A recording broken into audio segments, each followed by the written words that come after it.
You've inherited over $3 million, right? We've already started constructing a duplex for us to live together. I've even included the kitchen of my dreams, my mother-in-law says in a tone that's almost dreamy. I've quit my job. I'm planning to start a business with the inheritance that Ashley has received, my husband announces, looking oddly pleased. Wait a minute. I've told you I haven't received any inheritance yet, right? You've quit your job and you're building a duplex. What's happening? Don't lie, it's clear you've inherited. How about we take a trip before the house gets built? How about Hawaii? My father-in-law chimes in, adding to the growing confusion with my husband and my mother-in-law. What on earth are these people thinking? They want to use the precious inheritance I received from my mother and spend it on whatever they please. Even though I was filled with rage, I didn't know what to do. The story goes back to a few months ago. My name is Ashley. I'm 38 years old and work as a high school teacher. I married David, an office worker who is 2 years older than me, 12 years ago. Soon after we got married, our only daughter, Julie, was born. And since then, my days have been filled with work and child rearing. Today is the day I'm visiting my hospitalized mother with my daughter. Oh, Grandma, it's been a while. Well, Julie, welcome, my. My mother lies in her bed, lovingly stroking Julie's hair. Her hand is noticeably thinner, and her complexion looks poor. Next to my mother's bed stands a middle-aged man wearing glasses and a suit. As I nod towards him, he returns the nod and leaves the room. Mom, who is that man? Just an acquaintance. Don't worry about it. More importantly, Ashley, are you still doing well? And David, is he well?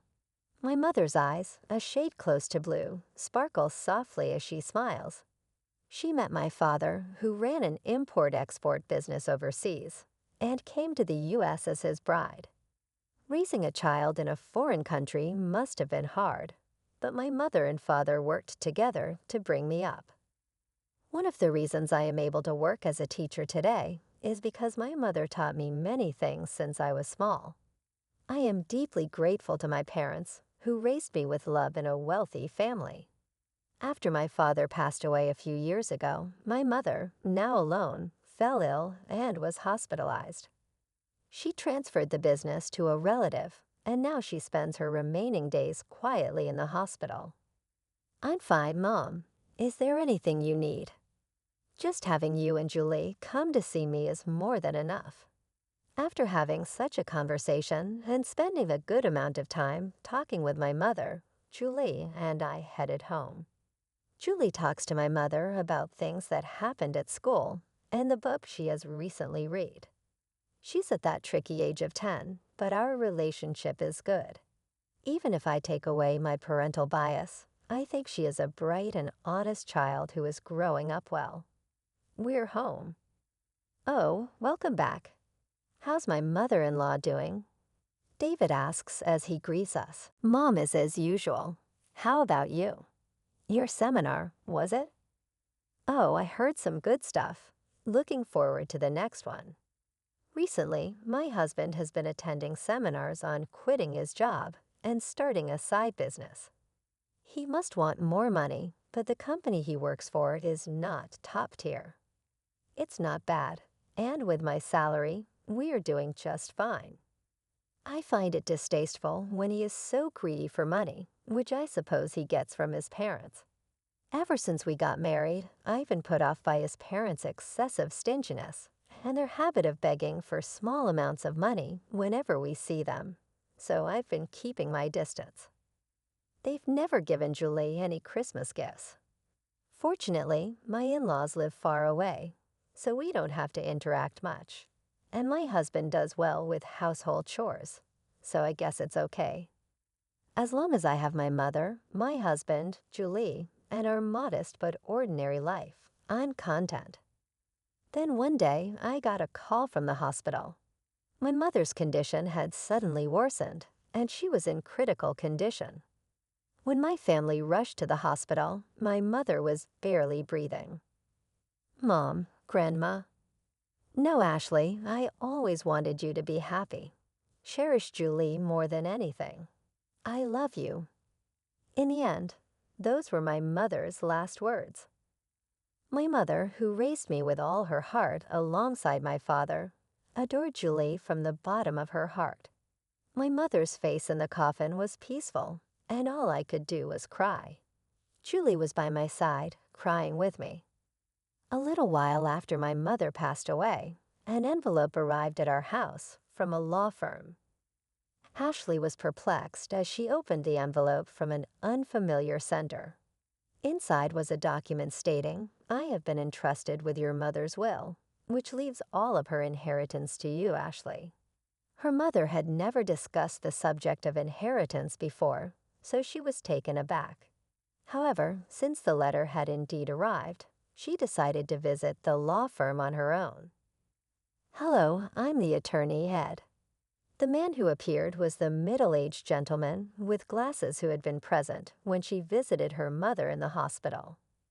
"You were in my mother's hospital room before." Ashley questioned the man with the familiar face. "Yes, we met in the hospital room. Actually, from that time, I was entrusted by your mother." Hearing his kind voice, Ashley found herself on the verge of tears, and then she was shocked beyond belief. 500 million? Yes, Ashley. When your father passed away, you waived your right to the inheritance, so your mother could receive it all. When you add that inheritance to your mother's personal assets, even after deducting taxes, this is the amount. Your mother has named you as the sole heir. My parents had indeed been wealthy, but I hadn't imagined that they had left such an inheritance. I had never asked my parents for money after getting married and avoided the topic of inheritance as it seemed unlucky. Feeling dizzy, I realized this must be an expression of love from my mother. With that thought, I left the procedures to Ed. Your mother cared about you more than anything. She instructed me to assist you if necessary. Please feel free to discuss anything with me. Thank you. I appreciate your help. Ashley bowed her head several times to Ed and left the room. Time passed, and it was around the time of her mother's 49th day memorial service. Her husband David began to frequently ask about her mother's inheritance. When they had married, her father was still running his business, so David was vaguely aware that they were wealthy. Each time she asked him to stop talking about it while she was still mourning, he would fall silent, only to suddenly bring up the matter of money after some time. The worst were my in-laws. When they came to my mother's memorial service, my father-in-law said, "Ashley, if you are worried about the inheritance, we can help." Huh. Hey, we've had our fair share of disputes over inheritance. When unmarried siblings died, inheritance can be complicated. If you're troubled, feel free to talk about it. That's right, rely on us too. Ah, yes, having never shown any inclination to assist before, she could only give her in-laws a vague response as they put on a knowing facade. And then, about 3 months after her mother's death, David, who had been quiet recently, finally lost his patience. "Hey, have you received your mother's inheritance yet?" A bad feeling swept over her quickly. Ashley lied. The procedures are complicated, so not yet. In reality, she had already completed the procedures, and upon Ed's advice, had deposited the passbook containing the inheritance in a safe deposit box. But it felt right to say that now. Really? But it's been 3 months since your mother passed away, right? Haven't you done the procedures yet? Yeah, so what? Well, never mind. I'm going to bed. For some reason, David headed for the bedroom in high spirits. With a nagging unease in her chest, Ashley prepared for work the next day and then headed for bed.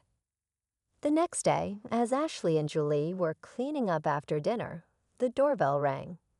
Julie hurried to the door, and when Ashley poked her head out from the kitchen, She saw her in-laws, who had dropped by unexpectedly, and David returning from work. "Why are my father-in-law and mother-in-law here?" "It's not a big deal." "Julie, go to your room." Julie glanced anxiously at us and headed to her room. "What's going on?" "Never mind that, Ashley. We have something to celebrate today." Her father-in-law was in high spirits as he opened their fridge and took out a beer. "Celebration? You inherited more than $300 million, didn't you?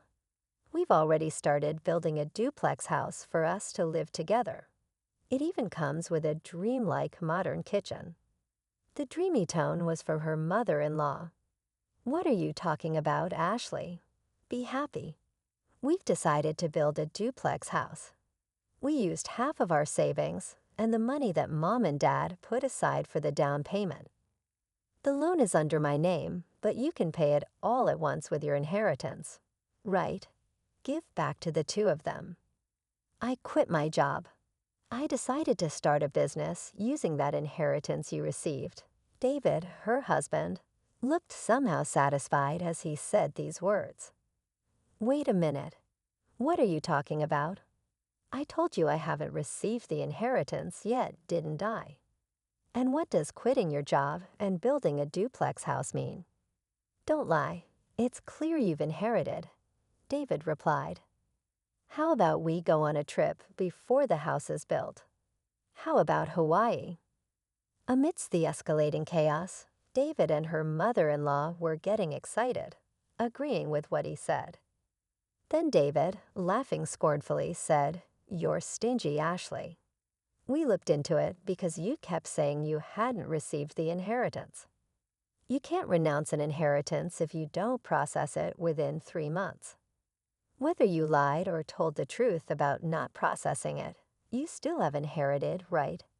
Considering the scale of my father-in-law's company, there must be more than 300 million. We'll be able to live comfortably thanks to them. Thank you, mother-in-law. Be sure to prepare the money for the duplex house as soon as possible, and my capital too." Seeing David speak like that made her dizzy. What on earth are these people who want to use my precious inheritance from my mother as they please to indulge in luxury? Although filled with intense anger and about to yell, she couldn't say a word, worried about Julie, who was in the other room. "I'm going outside for a bit," she called out to the three of them, but they didn't hear her, happily discussing how they would use the inheritance. She went out without even taking her wallet. The night wind was cool, and it was then that the tears came. She went to the hilltop park where she used to go with her mother and cried, holding back her voice. Her anger didn't subside. Feeling frustrated and worn out, her heart was broken, her emotions were a mess, but she couldn't just say she wanted a divorce. They still had their child, Julie. Her mother's words, "Take care of Julie above all else," came back to her, and tears spilled again. Suddenly, someone spoke to her. Surprised, she opened her eyes, and the person began to speak softly. 3 days later, she called her husband and in-laws to a restaurant with private rooms. "So you finally came back home after that day. Did you withdraw the money, Ashley?" "You shouldn't leave home without telling your husband," David remarked. Ignoring the words of the three people, she took out a document. It was a divorce notice already filled out. "David, I want a divorce." "What? What are you saying?" Her husband looked panicked, and her in-laws looked at each other. "I can't go on with you anymore." "What are you saying?" David's face was turning red as he lashed out at her. "You're leaving us after receiving the inheritance. You changed because you got the money, you miser." "That's my point," Ashley snapped back. "Ever since I inherited my mother's estate, you've been out of control, quitting jobs to start a business, deciding to live with in-laws without even asking, taking out my savings to build a 2-family home, and then planning a trip to Hawaii. Who is the one who changed when the money came in?" I can't possibly stay with people like this. Wait, you can't just divorce me like that. That's right. Her mother-in-law chimed in. Our savings after marriage are shared property. Half of the inheritance belongs to David, no matter what. That's correct, added her father-in-law. If it comes to that, we will take $300 million with us. David and her in-laws were fuming as they approached her. Just as she was about to respond, the door to the private room slid open. Dad, Grandpa, and Grandma should know better. The inheritance Mom received doesn't become shared property, right, Mr. Ed? There stood her daughter, Julie, and Attorney Ed. Julie, and who are you? Asked David. I'm Attorney Ed. Ashley's mother entrusted me with this matter, and I've been advising Ashley, Ed said as he bowed. David seemed flustered. That's all well and good, but wait, the inheritance doesn't become shared property. That's correct. Inherited property from a deceased parent is not shared property and isn't subject to property division. What? You've got to be kidding me. Is this a mistake? That can't be. In front of the flustered three, Ashley was taken aback. They really thought that the inheritance I received would become their property. In that case, it's even more reason to divorce. I'll keep fighting for it, no matter what, her husband shouted with bloodshot eyes, seemingly without any regard. Stop it already. That was Julie. She continued with calm words, since Mom suggested divorce. No, since Mom inherited the estate. Has Dad ever thought about Mom even once? Grandpa and Grandma only ever talk about money. They never once mentioned me. I can't consider such people as family. David and her in-laws were taken aback. The day Ashley was crying about her inheritance, Julie was the one who spoke up.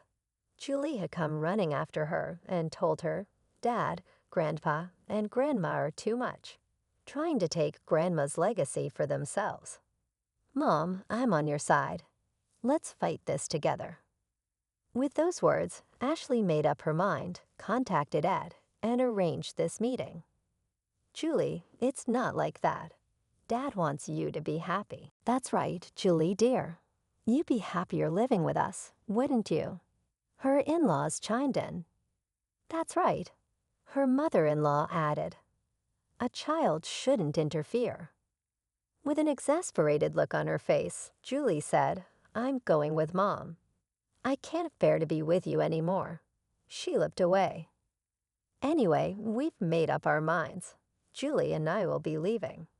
As Ashley said this calmly, David got angry. Hey, I've never cheated, and you can't force a divorce. I'll hire a lawyer. We'll get that money one way or another. If that's the case, I will take it from here, Ed spoke quietly. The issue here is whether there are grave reasons for not continuing the marriage. Quitting his job, using the household savings without permission, deciding to live together with in-laws, and Julie saying she can't bear it. There are various points we can argue. Moreover, your daughter recorded all of you demanding Ashley's inheritance. That should also serve as evidence. David slumped, and her in-laws turned pale. After that, Julie and Ashley left the restaurant. A year later, thanks to Ed's efforts, Ashley's divorce from David was finalized. Julie and she moved into her mother's house, but there were several times they received letters saying, I love you. Come back, and David was even seen loitering near Julie's school. So they asked Ed to apply for a restraining order. After that, things were quiet. According to rumors, David and his parents did build a two-family home. Her already retired in-laws had to work in a factory, and although David looked for work, he couldn't find any and was doing manual labor. Neighbors shared that there were constant arguments in their new two-family house, and they became disliked by everyone in the neighborhood. Julie and Ashley are still living peacefully, helping each other. A while ago, Julie said, I want to study abroad in the country where Grandma grew up. So they cut ties completely with Ashley's ex-husband. They decided to move overseas. They used a bit of Ashley's mother's inheritance, but she was sure her mother would be pleased. Now, Julie seems to enjoy school every day, and Ashley has started working as a teacher there. She hopes these peaceful days will continue.